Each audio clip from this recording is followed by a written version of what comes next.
Hello, everyone, and welcome to Decoding Westworld, a recap podcast about the HBO original series Westworld. I'm David Chen. I'm Joanna Robinson. Welcome to the show. Today is our bonus episode, our Season 2 postmortem, and this episode is brought to you by our guest today. This person made this episode possible, but really, we should be thanking him for joining us. It's we who owe him a debt of gratitude. Will Wallace is a writer on the MTV original series Teen Wolf. He joins us today from, I want to say LA. Will, is that where you're from? That's right. Welcome to Decoding Westworld. How are you doing today, Will? I'm doing very well. How are y'all doing? Doing good. Doing good. And we are so happy to have you. Will was, at the beginning of the season. Let me do that again. At the beginning of the season, we allow people the option to back us for a bonus episode for our Kickstarter. And Will was our one and only backer because there's only one slot available to do our bonus episode with us today. So, Will, you have supported us for a number of years, and we are extremely grateful for that. And thanks so much for supporting us on Kickstarter. But more importantly, just thanks for being a fan of the show. It means a lot. So, it is my absolute pleasure. I've been listening to y'all for quite a while now, like years and years and years over your many multitudes of podcasts, and I have enjoyed all of them. And so when I saw, there's an opportunity to help support y'all, how could I possibly say no? Because it's so much fun listening to y'all. All right. Well, thanks a lot, and we're excited to dive into kind of our Season 2 postmortem with you. We got a bunch of emails to decodingwestworld@gmail.com, and of course you can find more episodes of this podcast at decodingwestworld.com. Before we get into any of the emails, couple of announcements I want to make. First of all, we shouted out all the people who kind of backed us for the specific tier on Kickstarter who requested a shout out. But there was one other shout out we wanted to give, and that was to a listener named, I'll just say Mark R., who wrote into us at decodingwestworld@gmail.com. Not going to share his email because it was a little personal, but suffice to say, the email was very sweet and made it seem like our podcast had meant a lot to him and his family. So just wanted to say thanks for listening to Mark R. A lot of people actually said like they wanted to back us, but the Kickstarter was over before they had a chance to. Maybe Joanna Robinson, maybe next time we got to give a little bit more lead time on that Kickstarter. But maybe. But really appreciate everyone who is thinking of contributing, who wanted to contribute, and who did contribute. But specifically to Mark R., who wrote into us a few weeks ago. Thanks for listening, Mark. Thanks for being a fan. We really appreciate it. We've had a bunch of questions about like what Joanna Robinson and I are doing next, and when the next time is we're going to talk about TV stuff. There are no immediate plans at this point, but I do think that it's. I would be willing to bet a lot of money that Joanna Robinson and I will be back for the new season of Game of Thrones, the final season. I think it's only 6 episodes, right? Yeah. Each of which is probably going to be pretty lengthy. We've been recapping that show for many years, and that show will not debut again until 2019. But Joanna Robinson and I will be there to recap it. So you can find that show at GameOfThronesPodcast.com. But yeah, that's the next time. And in the meantime, there might be something that we do together. Who knows? You never know. What maybe a show will come out that's just as provocative as Westworld, and that we'll be like, we got to recap this one. You can always follow us for updates. Joanna Robinson's on Twitter at Joe Wrote This, and I'm on Twitter at Dave Chensky. That's Dave Chen SKY.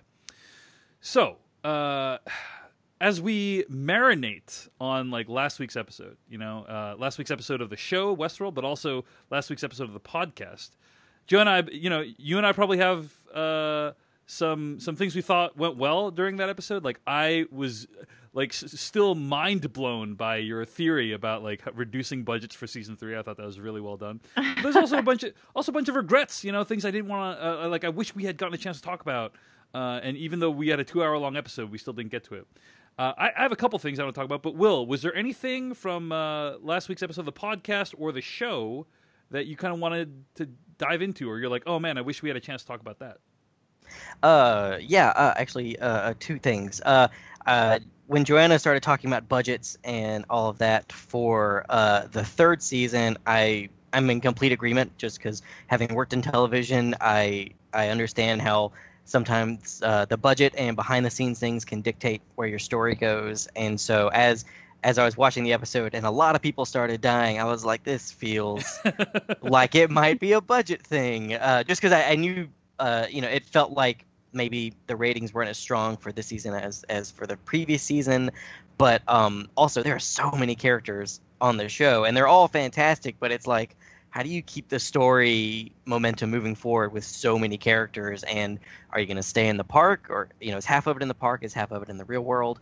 And then once they started, just killing off characters, I was like, oh, I feel like we're probably not coming back to the park. Although Maeve is still there, with Felix and Lester, and so I was like, I feel like that's probably going to become a thing. But maybe the park is gone for a little while, depending on how long they think the show is going to go. Maybe it'll all circle back around, and the end of the whole series will come back to the park or something. Right. So you're in heated agreement with Joanna Robinson about her season 3 theory. Yes, heated agreement is well put. Yeah. By the way, Sylvester, I think you said Lester. Sylvester, yes. Sylvester, yeah. That was like one of my all-time favorite Joanna Robinson moments in podcasting. Was like, I was just like, wow, all these pieces are falling together in a really interesting way, and it's definitely not something I would have come up with myself. But yeah, the idea that part of the reason they're killing off so many characters seemingly unnecessarily is potentially to save on budget. And it sounds like, Will, you're saying that is entirely plausible based on your experience in the TV industry, yes? Oh yeah, absolutely. Absolutely. And I not being in the park does save a lot of money. I bet it costs a lot of money to ship the cast and crew out into the middle of the desert to shoot the show, which is what they currently do. So yeah, if it takes place in the real world in season 3, probably a lot of money will be saved. Okay. I had something I wanted to bring up. Like we were so busy talking about the plot that there were a bunch of ideas, so many ideas raised during the season finale of Westworld that we didn't even get to touch on. One of them was the title of the episode, which is called The Passenger. And this title comes as a result of a kind of monologue, I think, that I think it was Bernard that gave the monologue, right, about free will. And he's talking about how here we go. I'm going to find the quote here. They're just algorithms designed to survive at all costs, sophisticated enough to think they're calling the shots, to think they're in control, when they're really just the passenger.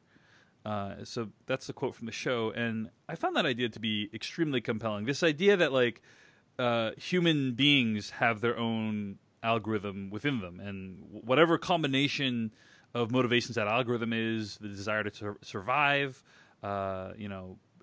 self-aggrandizement, whatever things drive human beings, that we are in some ways at the mercy of our desires, and that our experiencing of life is just like we are just passengers on this ship of ourselves, and that really we have no real control over our destiny. Super compelling idea.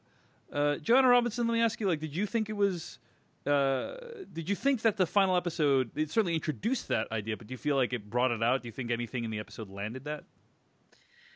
If anything landed, I would say it was like the final Williams stuff. Maybe landed that a bit to show sort of the futility of trying to break from your human coding.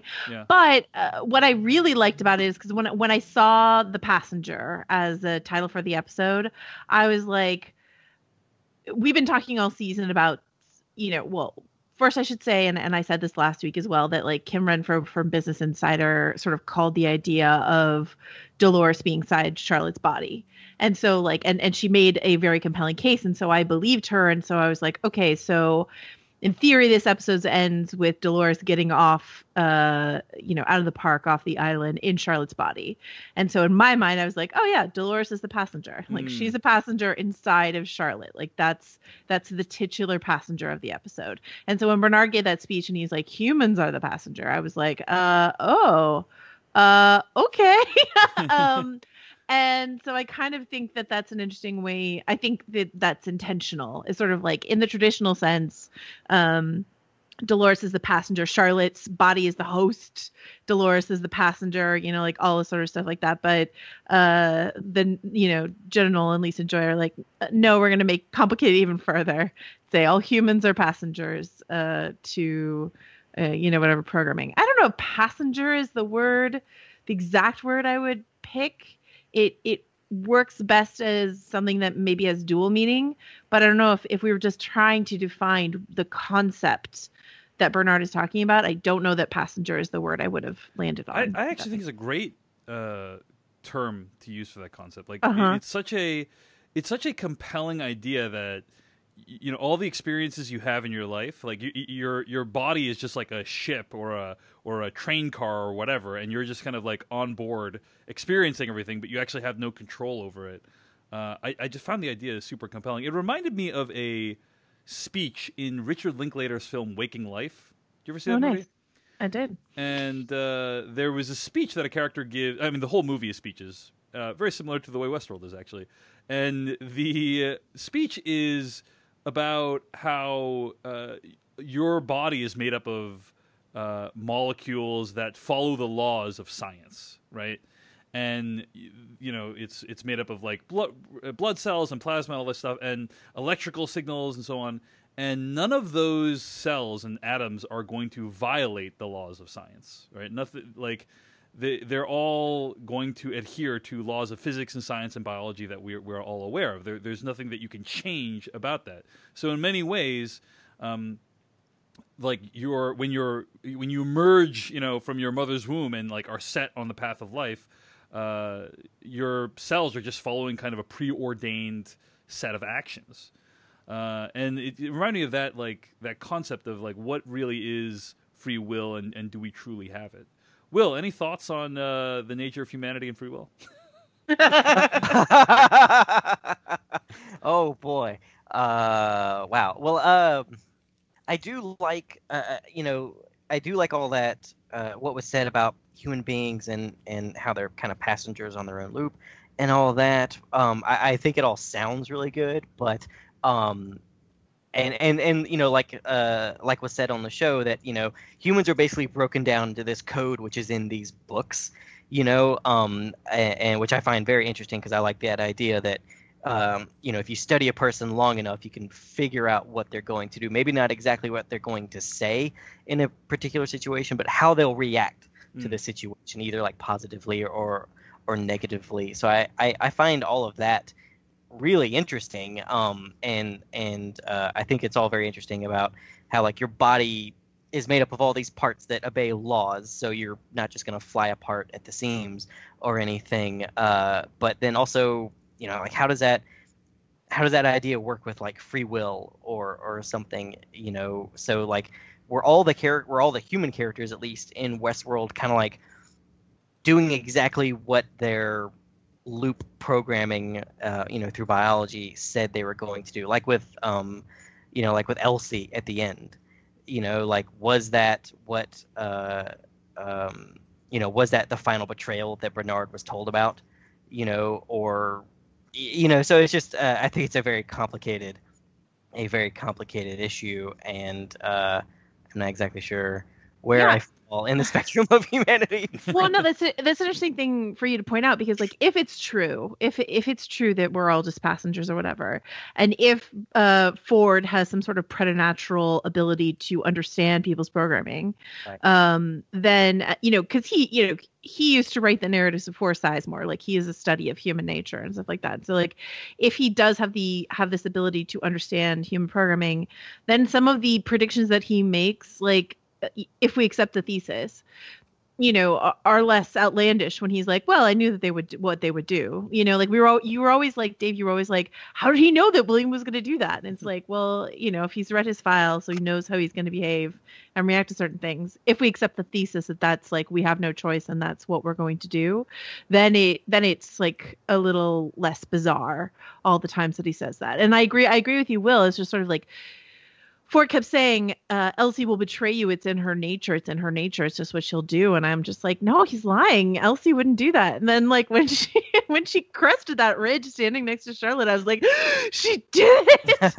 She betrayed him. So I don't like anything that makes Ford right, to be honest with you. So yeah. All right. Well, that was one thing I wanted to follow up on. We also got a ton of emails, as I mentioned. And John Robinson, I think there's something you want to address, right? Yeah. Okay. So we, this, I would say last week's episode of our podcast, Dave Chen, was one of the more divisive ones that we've ever recorded. Do you think that that's true? At least for Westworld. Sure. Like, okay, Joanna Robinson and I have been doing this for a really pretty long time. I was probably like, 8 years, 9 years, something like that.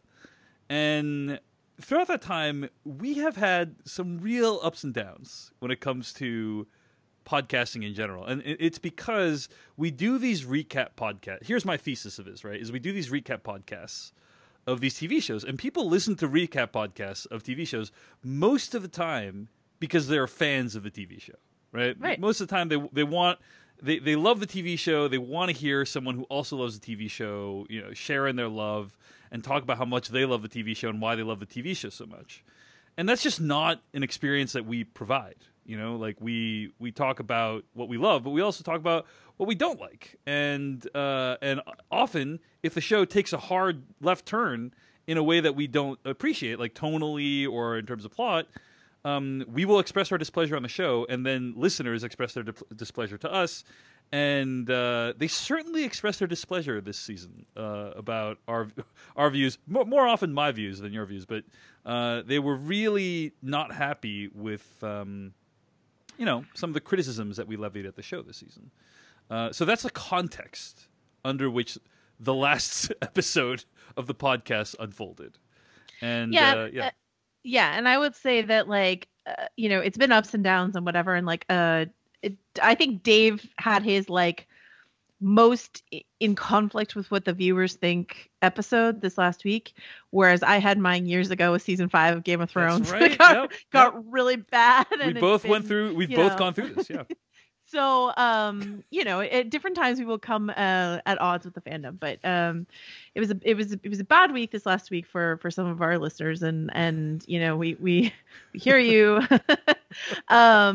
I just want to address a couple things actually that were addressed at me. Like, people are like, oh, actually, I should say a lot of people were like, hell yeah, Dave Chen, give it to that show. I was so mad at the finale and I really wanted you to do that. We definitely got that. Someone called you, what did they call you? They called you the MVP of exposing the Emperor's new clothes of the show, is what they called Dave Chen, right? Nice. And then there were a bunch of people who are like, Dave Chen, you're such a hater. How dare you, blah, blah, right? Yep. And then I got also both sides where it was like, Joanna, you didn't do enough to combat what Dave was saying. And then also, Joanna, you're a shill and a sellout. How dare you support that show? So, basically as divisive as the finale was, which Dave and I talked about, so too was the feedback that we got for our episode. Yes.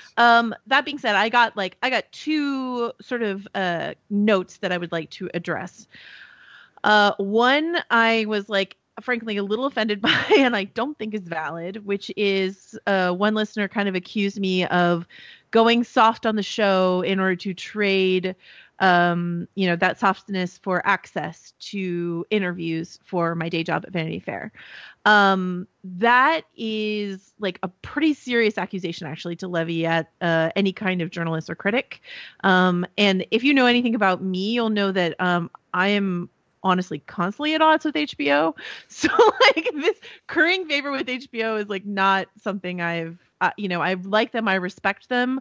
We don't always agree about things that I say about their shows. And so that's just historically been my relationship with that network and most networks and any critic, you're occasionally going to say bad things about a show or just, I should say, you're occasionally going to express, less than glowing opinions of shows. And that does not mean that publicity departments stop working with you. That's just not really, for the most part, how it works. Right. Yep. The other thing I want to say, and this note comes from Abdullah Khani, and he said, the one who called Dave the MVP of exposing the Emperor's new clothes of a show. Abdullah said, Joanna, that will be on my tombstone, by the way.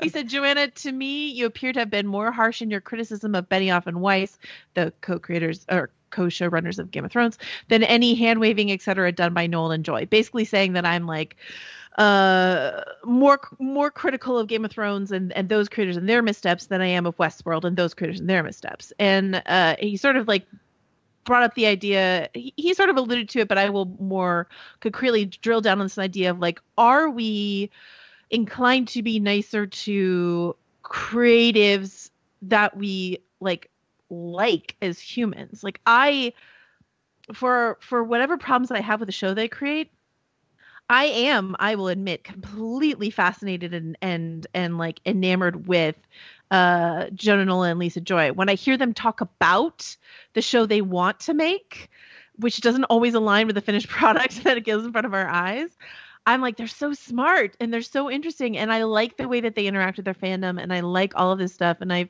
have encountered this before with the creators I like I wasn't as over the moon about Baby Driver as a lot of film critics were, but I wasn't like on Twitter getting like really harsh about Baby Driver. First of all, I don't feel that harsh about Baby Driver, but also I was just sort of like, but I love Edgar Wright, and it's just like I stated my opinion, which was like kind of a tepid one, and then I'm like not gonna hammer that because like why would I? Because I like Edgar Wright a lot and I wish him success, you know? And so yes, does your personal affection for a creator occasionally flavor the way in which you either talk about or absorb the art they've made? In an ideal world, probably no, but in reality, probably yes. And with Lisa Joy and Jonathan Nolan, I think probably there are ways in which my affection for the ways in which they interact with their fandom influences things. And I'm going to say one more thing and I'll stop rambling, which is this. There is another distinction between what Westworld is and what Game of Thrones is, which is that Game of Thrones is an adaptation of an existing material that I have a lot of affection for. And so that like puts me at a different relationship, because like Westworld is only ever what Jonathan Nolan and Lisa Joy are hoping it will be. Wow. Harsh assessment of the Westworld original film, dude. No, I'm just joking. But that's like a loose adaptation, and I don't know anyone who like walks around with Westworld being. That's like I guess you're not a Yul Brynner fan, Joanna. I don't have like a strong emotional attachment to Westworld the film, which was a loose inspiration for this film. Right. Versus Game of Thrones, which started as quite a faithful adaptation, and then became a much looser adaptation. And while I don't have a problem sometimes with loose adaptations, I do have a problem with some of the ways in which Game of Thrones has been adapted. And so, you know, the difference in quality of the seasons, as far as I'm concerned, and the ways in which it comes at odds with a book series that I have a lot of affection for, does position me sort of almost at sometimes against Weiss and Benioff, versus I'm never going to, I think, have that relationship with Lisa Joy and Jonathan Nolan. So basically, you're admitting to being human. You know that like, we all have our human. Like there's sometimes you are rooting for people to win. You're rooting for people to do well, and that is a very human reaction, and that can inform your reaction to a piece of art. Will Wallace, let me ask you this question. I mean, I think I might have asked you this on a previous bonus episode before, but like, what has been your interaction with the Teen Wolf fandom? You know, how would you characterize that interaction? And you know, we've seen lots of models of how creators can interact with fans, right? It can be like super intense and like here's like let me walk you through the 15-step process of writing this episode, or it can be like absolutely nothing. And so where do you kind of fall, and what's your interactions been like? I love talking to fans. It's not always the best experience, just because I think fandom is both the greatest and worst thing that can happen to stories. But I love talking to people who love things, you know, who love stories, you know, and getting to work on Teen Wolf was an opportunity to talk to just so many people who love the show, who love the characters I got to help write and all that. So talking to them was fantastic. And I never, you know, I did my absolute best to not shy away, just because when I was growing up, and so long ago, it wasn't, you didn't, being able to talk to creators wasn't as easy. Like, you'd have to go to some kind of con or just bump into somebody, like at the grocery store, and ask them a question about the thing you loved. So, whenever someone asks me something on Twitter or Instagram, I definitely try to answer, just because we can now, and it all really just boils down to, I get to talk to someone who likes a story that I got to tell, and I'm very proud of that. And so I try to do it as often as possible. And at Teen Wolf, like, all of us tried to be as accommodating as possible. Like, I remember we went to back in, I guess, 2014, we went to a Teen Wolf convention called BiteCon here in LA, and it was fantastic because it was just nothing but fans for hours and hours and hours, and just getting to talk to everybody, and like the cast and the writers who went, just spoke to everyone they could, that it was like, hey, if you've made the effort to come all the way down here, then I'm going to talk to you, and we're going to talk about all these characters. So I very much like being able to have some kind of relationship with the audience, and I think Jonathan Nolan and Lisa Joy have done a really good job with that as well. Yeah. Totally. Yeah, I mean, like, the way that there's just something, like, once again, maybe it's not entirely fruitful to compare these two creators so closely, but I will say this, like, the way that Jonathan Nolan and Lisa Joy, like, go on Reddit is a different approach to fandom interaction. You know what I mean? And I find it very sweet and charming and healthy. And Will, it's funny, because, like, occasionally you'll tweet at me, and or you'll retweet something that I've said on Twitter, and then always in your mention are Teen Wolf fans being like, what's going on? What's happening with Styles? Or, like, whatever. I mean, like, even now that the show is, like, over, like, like, they're still, like, your mentions are forever Teen Wolf fans. No matter what you've said, it has nothing to do with your show. They'll be like, but what about my favorite character? And I'm always curious, like, you've already said you like it, and so, like, that's great. But I'm just like, I see this on like celebrity Instagrams too. It's like, no matter what they post, there's, like, hundreds of comments of people being like, but what about X fan thing that I care about? And people have, like, alerts on their phones, and they're just ready to talk about this. And I feel like I would get overwhelmed by that, but you handle it, like, beautifully. So. Yeah. Do you ever find that tiring, or are you kind of like, you energized by it? It's never tiring. It is it is sometimes dumbfounding in places, just because, like, I'll post something about how it's terrible to tear families apart at the border and how terrible things are happening with our government, and then I'll get a notification, and it's someone saying, but did Scott and Allison really love each other on Teen Wolf? and I just want to like, send them back a gif of just someone staring really hard, whatever. And so, like, those, I don't interact with that, just because I'm like, that's not what we're talking about right now. Just tweet at me if they just send me a tweet and I'll answer that.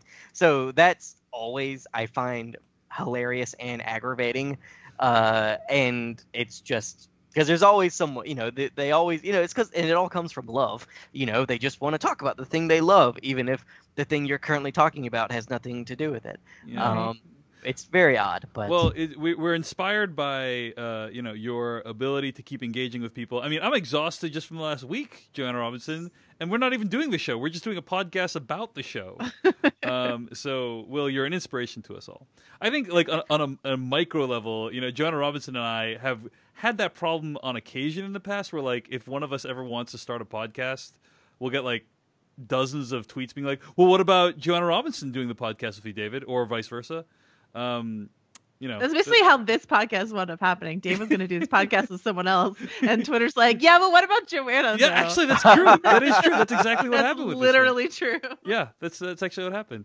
But don't say that, Joanna, because you're just telling them that they're they have the power. They have the power to influence our podcasting decisions. Okay, David Hunter from the United Kingdom writes into decodingwestworld@gmail.com. Joanna, I can't believe you put this in the show notes, because I'm like, when I saw this, I was like, this is a ridiculous request. But you're up for the task. Right. Okay, David Hunter writes in, quote, I would really love it if Joanna could just do us a season recap in a couple of sentences, end quote. So can you Right. recap the entire season of the show? You have not written anything down. You're extemporizing here. Yes. Recap season 2 of Westworld in, what do we call it, 3 to 4 sentences. 3 or 4 sentences. Great. I can do this. Yeah, okay. Pretend like we're about to go on NPR like we did earlier this season. And you need to recap the entire season.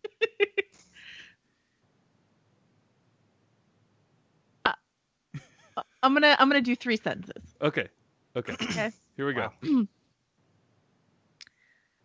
They're gonna have a word in front of them with like a colon and then the sentence. Okay, you ready? Are you just gonna use a bunch of semicolons? Well, I'm not claiming that they're grammatically complete sentences. Okay. But I'm gonna try. Okay. Here we go. Background. We find out how the Delos Corporation invested in the park, how Williams Delos project grew, and how Akitata of Ghost Nation had a parallel discovery of some of the mysteries of the Westworld Park. Okay. Whew. Wait, are you done, or was that one sentence? No, that's okay. one. Okay, gotcha. All right. So far, so good. The middle. In the wake of the death of Robert Ford, a number of forces, including Dolores and some hosts and Maeve in pursuit of her child and William, are drawn to one place called the Valley or the Door or the Forge, depending on your point of view. The end, : Wait, that's the whole thing? No, the end. This is the third part. Okay. I thought you were saying the end. I'm done. Okay. No, Dave was like, "Are you sure you don't want to write this down?" I'm like, "No, it'll be hilarious for me to try to do it on the fly. Maybe I should have listened to Dave." Okay, the end, : No, you're good. Keep going. Yeah, you're doing good. Everyone converges on one location. Many people die. Dolores and Bernard make it off the island. William is stuck in a loop forever in the future. Okay. All right. Woo! Well done. No. Yeah, I mean, that's pretty good. You know, you missed a few. Just one or two. Just One or a couple two details. things. Yeah. But that's not bad. Yeah, okay. Pretty good. Elias Mata in the chat goes, "Oh, okay." That's contrasting messages from Elias, who was like, "Oof," and then so good. Yeah, so good. That's ups and downs. Ups and downs is what that was. Yeah. Huge roller coaster. Okay.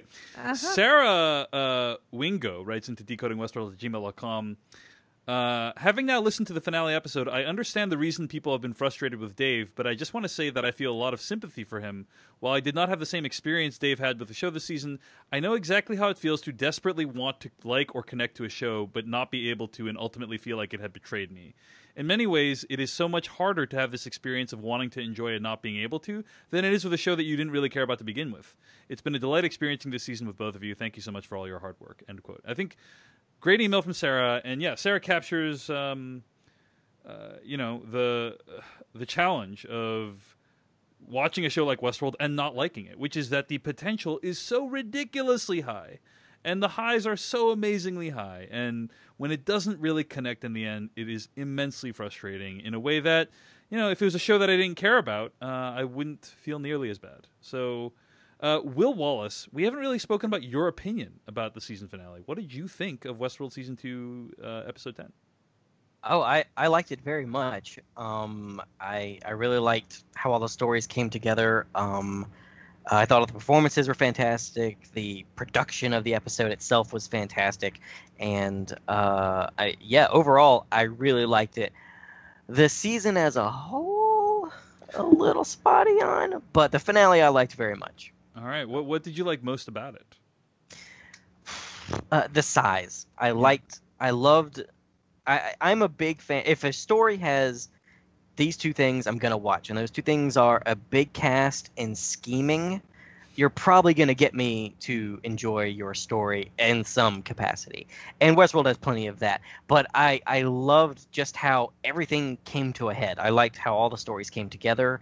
And slowly, one by one, they all kind of met their end. And then we had just the end of this season with, with Dolores in Charlotte's body, getting on the boat with the purse full of pearls. And then now she and Bernard are out in the real world with someone in Charlotte's body.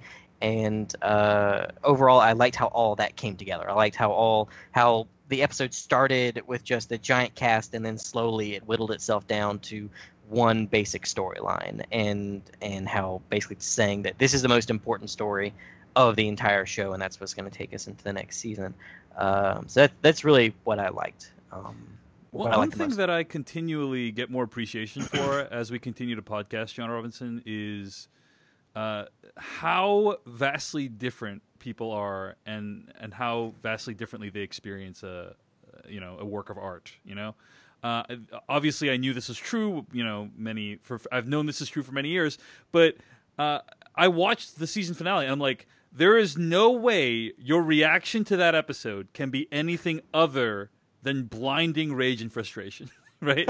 Like as I'm watching it, that's what I'm thinking. And then, of course, you discover that there are actually, certainly huge swaths of our audience of thousands, really truly loved it. But it is just it's so fascinating to me, this like how our empirical reality of like our experience of the show can be so different. But that is what makes the tapestry of humanity so beautiful. You know what I mean? Anyway, so there are a couple of like plot related emails here. So Donna Shattuck writes into decodingwestworld@gmail.com, talking about like the host pearls, the chestnuts, the mind eggs in Charlotte or Halores's bag at the end. She's on the boat, and there's a question of like, aren't there really 6? Like you said there were 5, but aren't there really 6 because she's a host? And also Kimberly Maleka wrote in about like, where did Halores get the pearls, the mind eggs, the chestnuts? What are your thoughts on like the provenance of the mind eggs? Yeah, I think that's right. That there's actually 6 hosts out there in the world. That there's basically 3 question marks, or three complete question marks, 1 half question mark, and Bernard and Dolores. So we have Bernard, Dolores, the creature that's inside Charlotte Hale, to use a Nolan Joy term, and then 3 question marks. So, and then where do they come from? Like, and then whoever they are, they are. I just need to be clear. Oh, I don't need to be, but I'm going to be clear about like a couple rules, which is that you can't just print a new host pearl because they destroyed the cradle. There are no hosts in the forge, so you can't print a pearl out of the forge, right? You can print a human consciousness out of the forge, but you cannot print a host out of the forge. And since the cradle is destroyed, there's just like 1 copy. So people are like, okay, sure, 1 copy of Teddy is in the valley, but like, what if she just printed another? No, there's like, the rules are, and unless they change the rules between seasons, which they might, the rules are, you only got 1 brain now. And in order to have it, you need to rip it out of someone's head, which we see them do multiple times in the finale. Dolores rips Teddy out of his head. Bernard takes Dolores's out of her head. Like this, you got to rip that ball out of the head, and that's how you take it, right?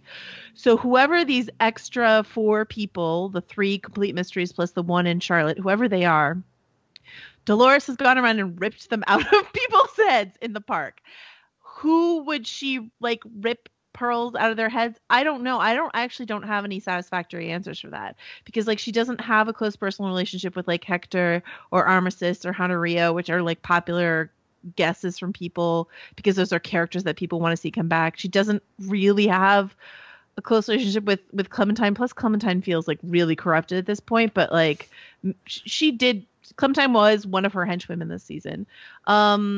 she could take Maeve. I feel like they're leaving the door open that like she could have taken Maeve or they leave Maeve in the park, that it could go either way. I feel, and I think I said this in the last episode, I feel very strongly that Nolan and Joy haven't decided yet who they want those people to be. And so they're just like leaving the door open for a bunch of different possibilities. That's my maybe we could ask Will, who's an expert, like is it true sometimes that you end a season and you don't necessarily know what you're going to do the next season, so you in your finale you leave yourself some options? Does that feel true? 100%. Yeah. Sadly, that's the way it is, and I think you're correct. I think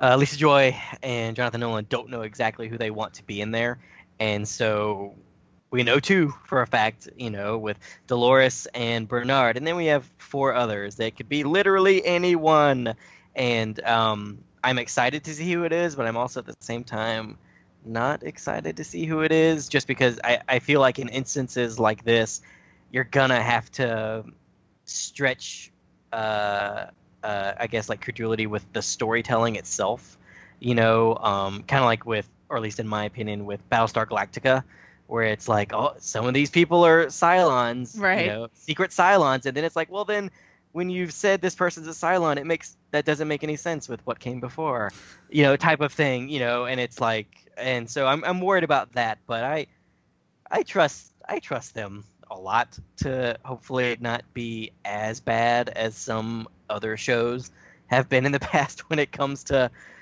oh, look at this surprise and all the things you have to, forget happened to make this surprise work and stuff like that. So we'll see. But yeah, I think they're leaving the door open for.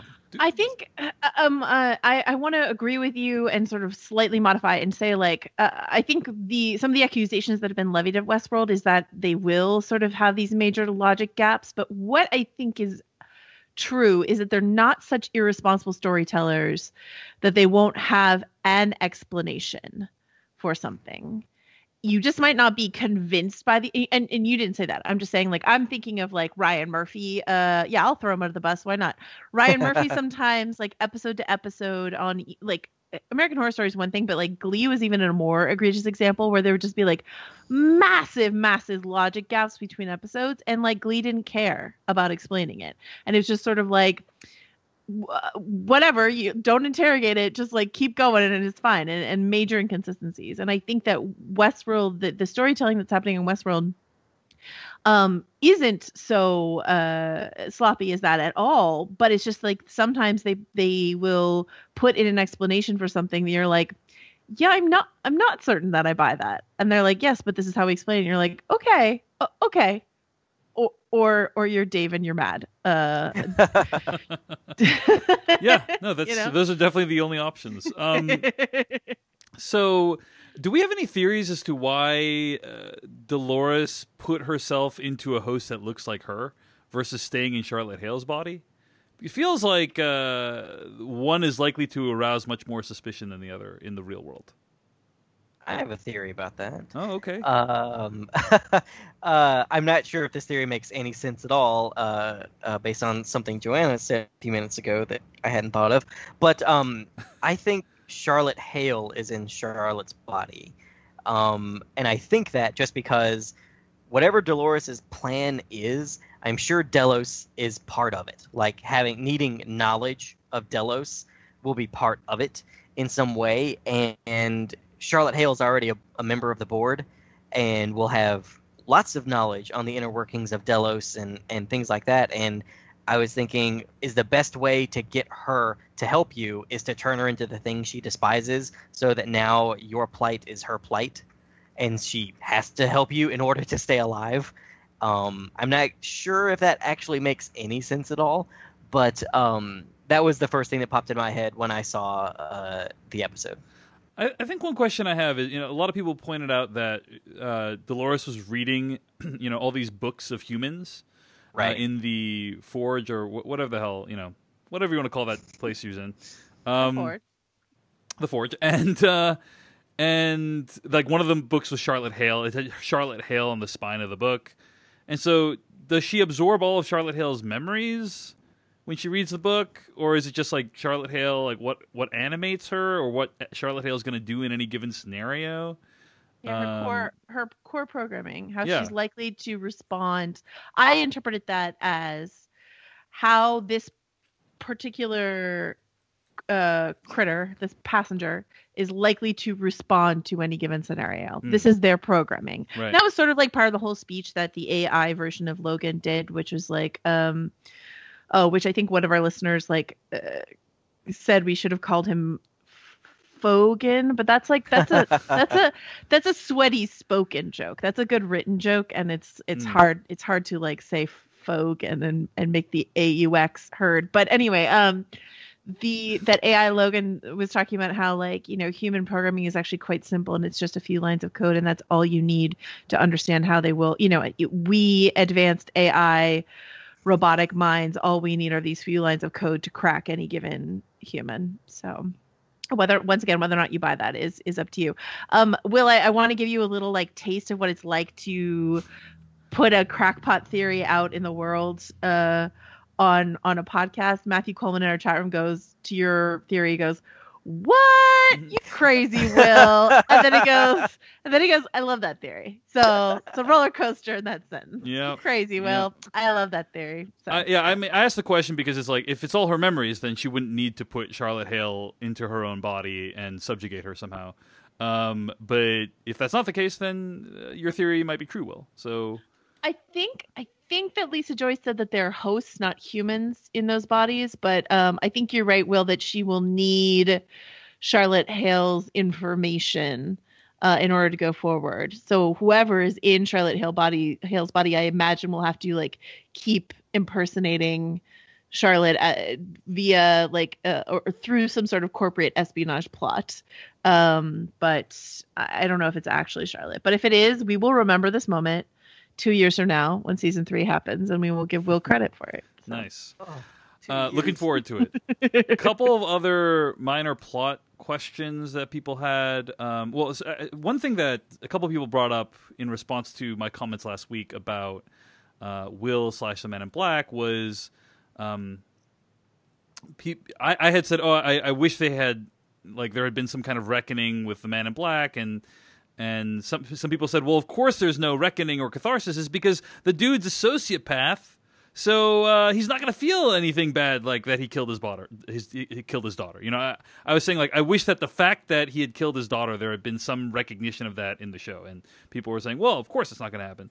And I would say I'm aware that he's a sociopath and he's evil and kind of completely deluded, and the fact that there is no feeling, you know, in my opinion, still needs to be a moment. Or the fact that there is no reaction still needs to be a moment. And this show did give it a moment, by giving us a crazy twist ending, in my opinion.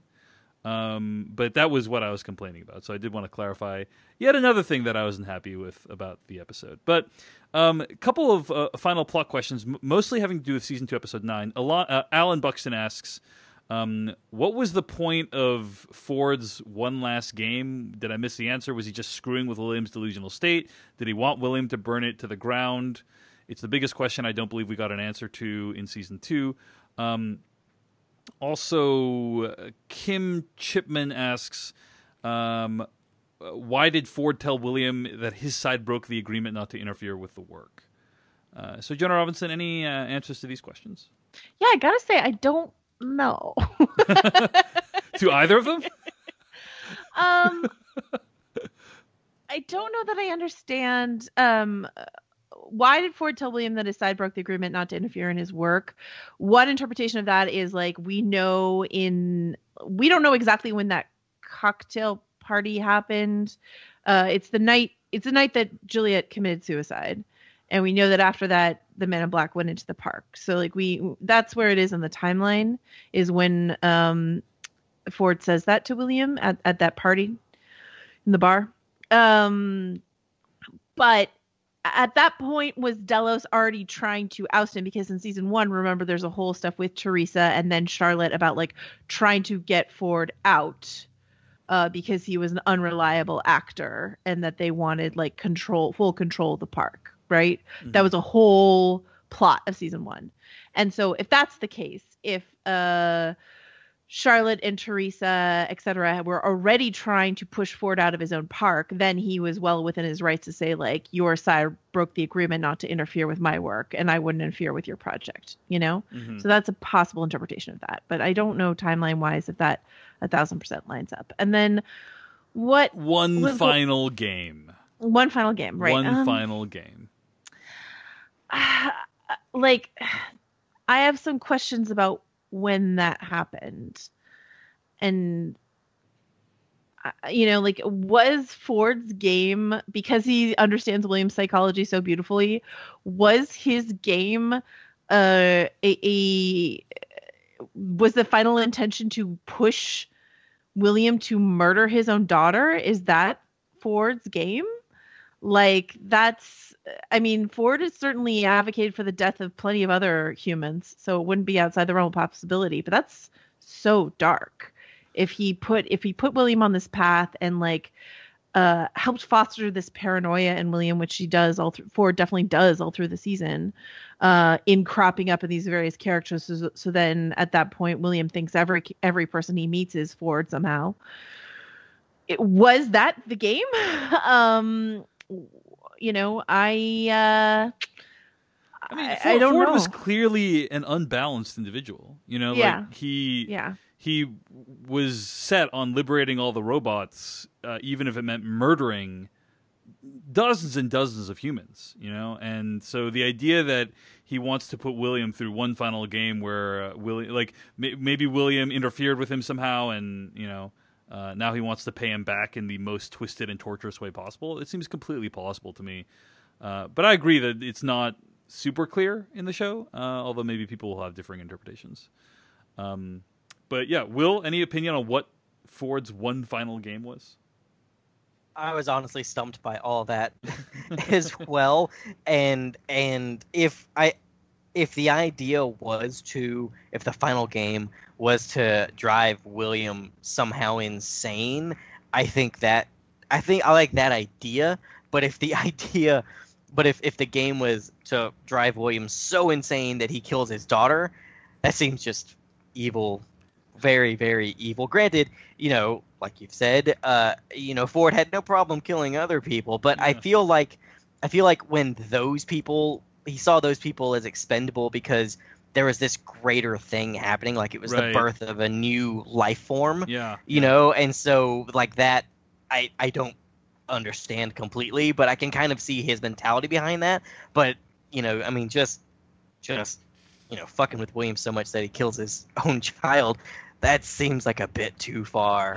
And not something, I don't know if you could come back from, because that's just mean and cruel and evil, but otherwise I was stumped by that part of the episode as well, because also, like Joanna was saying, I'm unsure of the timeline, and obviously that scene happens the night Juliet kills herself, which sends William on his destructive rampage through the park that begins the whole journey for the maze and all that. But it's there's just a lot of unanswered questions, and it's hard to tell what game we're talking about and exactly what Ford was doing ever sometimes. So yeah, I'm at a loss. But all right, well, I think that's like a really reasonable reaction to Westworld season 2. Completely, 100%, 100%. All right, well, we're wrapping up here, so I think it's time for us to deliver any closing statements we might have about Westworld season 2, any final reflections. Jenna Robinson, I'm going to go first, and I'm going to say something that I really like about Westworld season 2. What? Which is, it sounds like I'm giving a backhanded compliment, but I'm really not.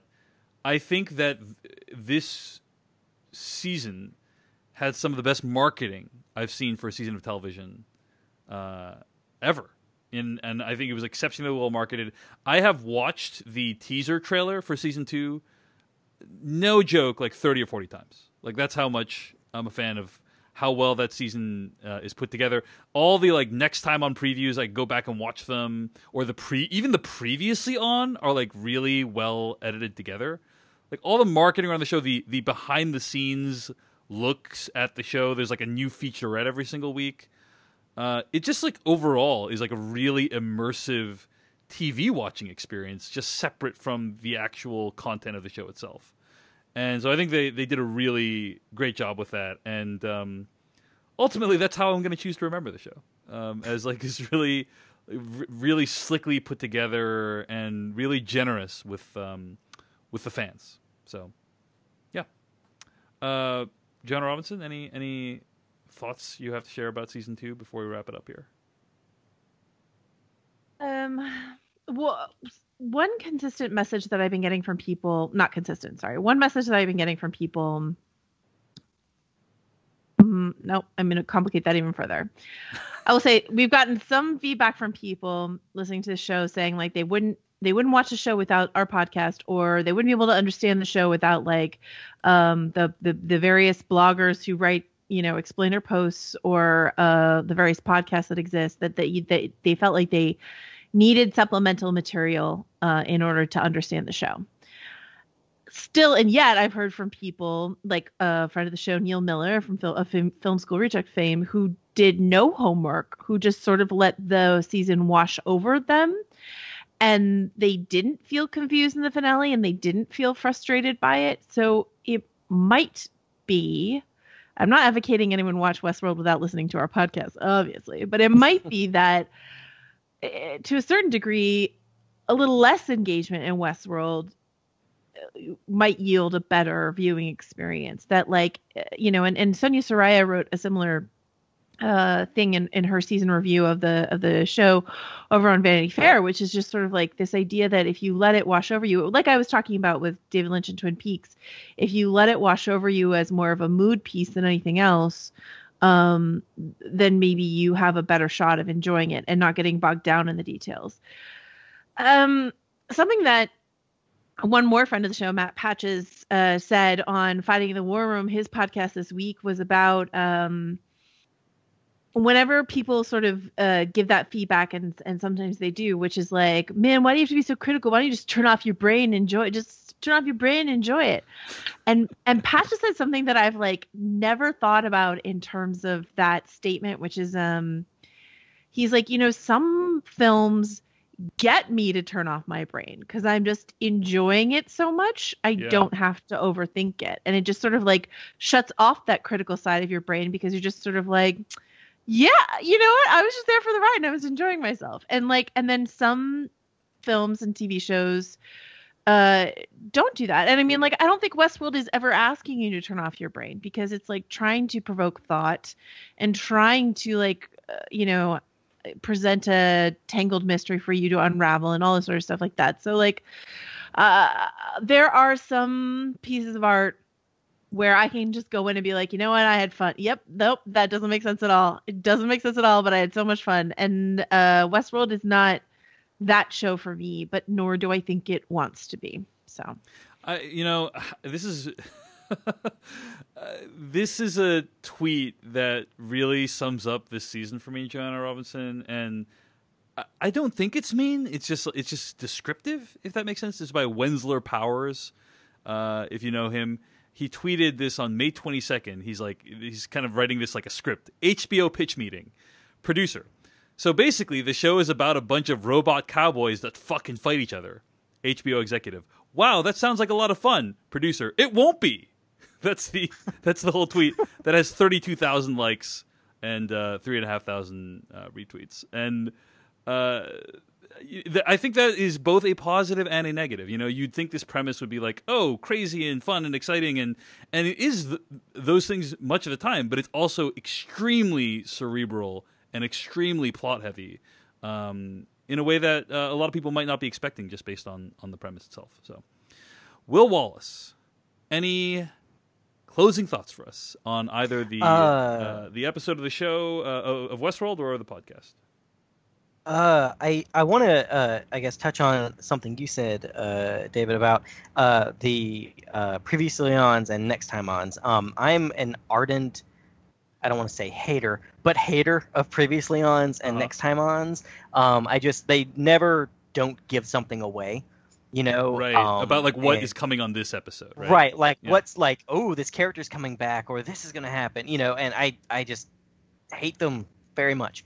But I did like this season when they started doing them. I never watched any of the Next Time Ons, but the previously ons, I don't know if they did that as well. But with the previously ons for this season, they started doing them all musically. Yeah. Where there's really no dialogue, or if there is dialogue, it's one line that's important. That I thought was just fantastic. Oh, and hopefully one day I desperately want to have my own show and to run my own story and all that. But if that happens, I will definitely push for our previously ons and next time ons to be wordless and just visual and musical, because I found that much more interesting than just here's all the pertinent dialogue you need to have to understand what's coming next. And so I thought that was fantastic. I think my one big problem with this season was I loved all of it, but I thought I found the reveal of Dolores inside Charlotte's body was fantastic. But I think the cost of getting us there, for me at least, was a little too high.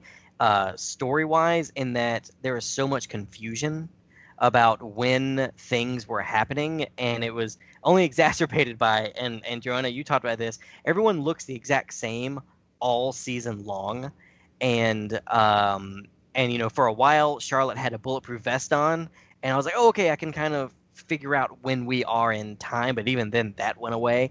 And I think the story of this season maybe was compromised a little bit just by how complex it had to be to keep a secret. And I hope moving forward with the show they'll maybe not lean into that as much as possible. I found the reveal very interesting when it happened, and I liked it all because now I can look back and see, like, oh, is this Dolores or is this Charlotte? But I think sometimes the machinations it takes to get to a reveal or a surprise in a show or in a story might cost too much, as far as like story real estate or the time it takes to think about something or confusion. But otherwise, I liked pretty much everything this season, and I look forward to wherever it's going next year. Although I do hope, I would love if Jonathan Nolan and Lisa Joy did an official timeline for this season, just so they can be like, this is how it all played out linearly. Although I did very much enjoy Kim Renfro's work over at Insider, I believe, doing her timeline, because after every single episode, I'd immediately go look and see how things were supposed to lay out, or at least how she thought things were going to lay out chronologically. Yeah, and Kim did a really good job, but Kim does still have some, she was responding to one of our listeners today, in fact, on Twitter, about like how she still has some question marks about things, because she's like, she did an amazing job, but there are things that they like still have not quite confirmed. So I agree with you, Will, that it would be so useful to have like an official timeline, of which there would probably only be like 5 differences of Kim's timeline, but like those 5 differences, just to know and have it like nailed down, sort of thing would be amazing. Absolutely. No, every time I read that, every time I would look at the timeline, I would say, oh, is that when that was? Just because again, everyone looks the same and everyone acts the same mostly.